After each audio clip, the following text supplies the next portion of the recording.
Sandy Says Read.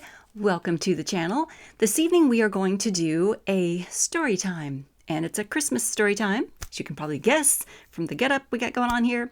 This is Christmas Adventures in Moronism. Moronism? The moron being this person in front of you. Okay, this is inspired by the fact that I'm getting ready to do a review of The Ghost of Christmas Past by Rhys Bowen. Excellent little book. I enjoyed it very much. There were a few strong and courageous women in the book who were helping one another, helping a gal get out of a bad situation. That was sort of the subplot. Well, the plot. There were a few things going on in there, okay? It inspired me to dive into this story time story for you all. It's been a little while since I've done a story time per se. I don't know. I'm terrible with dates. I'm terrible with keeping track of time and dates, you guys. It's a thing. Y'all should know this. In fact, I wrote down dates on this little piece of paper here to kind of track and make sure I wasn't just outright misinforming you about this story. In fact, I wrote down here a late May 2028 as the first item on this piece of paper. And I went, wait a minute. I don't think that's right. Yeah. Okay.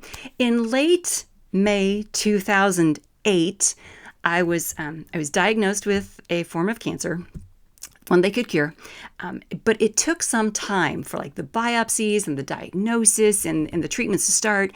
That's another Oprah show for another day. The point is, I got through all of that, and by the time we got to, after Thanksgiving, after some radiation problems and a hospital stay, I got permission from my oncologist to go home for Christmas. Now, going home for Christmas, my parents wanted me to come home to the St. Louis area from Southwest Florida, where I was living. Cool. Okay, so the hitch in that giddy up is I was living with a fella who we will call Crazy Pants, because I'm not going to say his name out here on the internet. We don't need to do that. Don't need to do that. I have here Why Zebras Don't Get Ulcers, which I reviewed here on this channel, and Joe Navarro's Dangerous Personalities, which I reviewed here on this channel. I will refer you to those videos in the drop-down box below to assist you in understanding the situation with Crazy Pants. Okay, I was with him from 2008 until, I wrote down here, 2012 or 13. I don't remember exactly when I got out of that situation. I would have to look up the court records and when I got the restraining order to figure that out, but I'm not going to do that. Suffice it to say, I was with him at 2008 Christmas time when I was going home, and I asked him if he would be taking me to the airport and back, since we freaking live together, if he would be driving me back and forth to the airport. Affirmative. But then as we got closer to the date, he was scheduled to work when I needed to go to the airport. I'm like, dude, okay, can you change that? No. And he informed me that I had not shared my itinerary with him. Therefore, he could not be expected to take the time from work to take me to the airport and pick me up from the airport. I'm like, dude, this is a mess. So one of the things I want to mention with this, or point out or educate with this story time, is if you are with a narcissist, mine was a predatory narcissist. If you're with a narcissist, this person will probably gaslight you, right? If you share your itinerary with them, if you share information with them that they don't care about or they don't see as important to them, they will inform you that you have not shared this information with them, right? There are far more intelligent people on this platform who will share with you these facts, who will explain to you why that is, how that comes about, how the narcissist does this, how the narcissist will gaslight you. I lived it and learned it. I didn't have someone explaining it to me and telling me how this happens. I learned it and figured it out and went, oh, this sucks a lot. Here's the thing.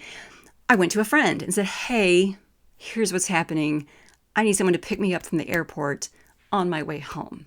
Now, you might be thinking, Sandy, why didn't you just drive yourself? Yes, I had a car.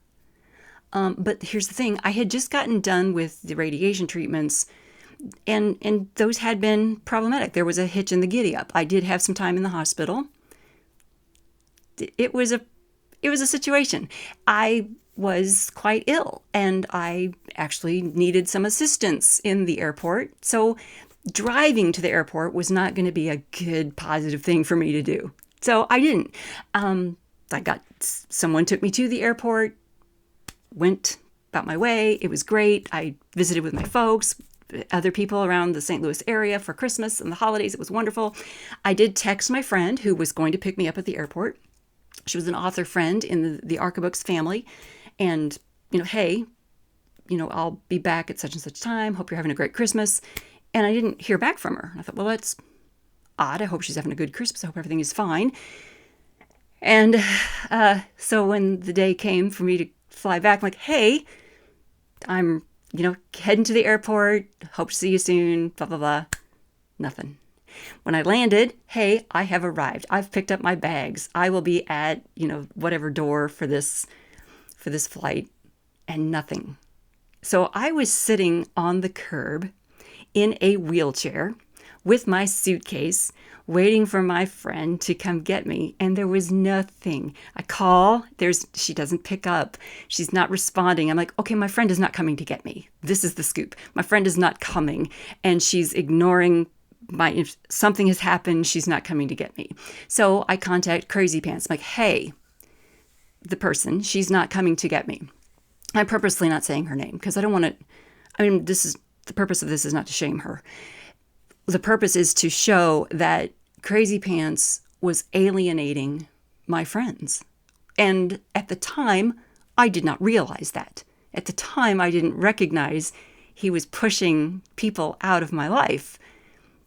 I didn't recognize that was happening. I didn't know that's what was going on. All I knew was that my friend was ignoring me, and I was sitting on the curb in a wheelchair looking like a homeless. I looked ridiculous, I'm sure. I'm sure I looked quite pathetic. It was bizarre.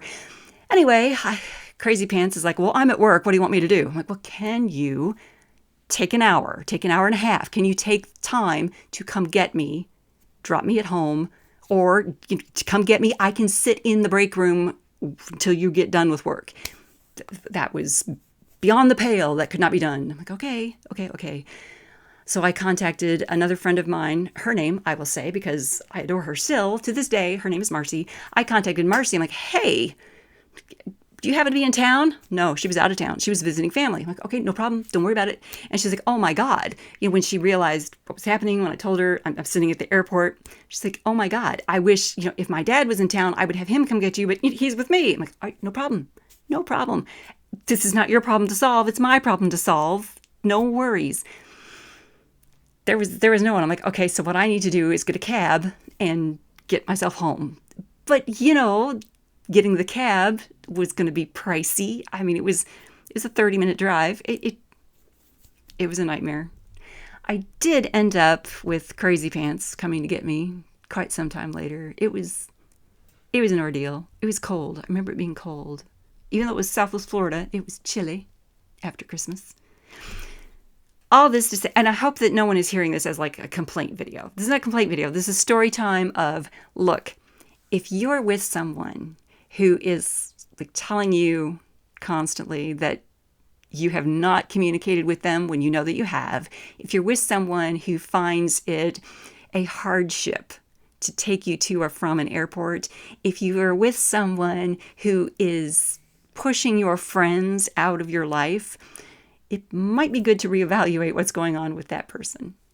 Just saying. Not saying that you are with a narcissist. Just saying you might evaluate that. Might look at that relationship. Is that all I wanted to say? Yeah, I did get out of that relationship. Yes, I did. That might be all. I will link to my reviews of Why Zebras Don't Get Ulcers and Dangerous Personalities in the drop-down box below, because they are very good books, especially Dangerous Personalities. The lists and checklists that Joe Navarro has that you can look at and go, I need to evaluate what's happening in my life with these people.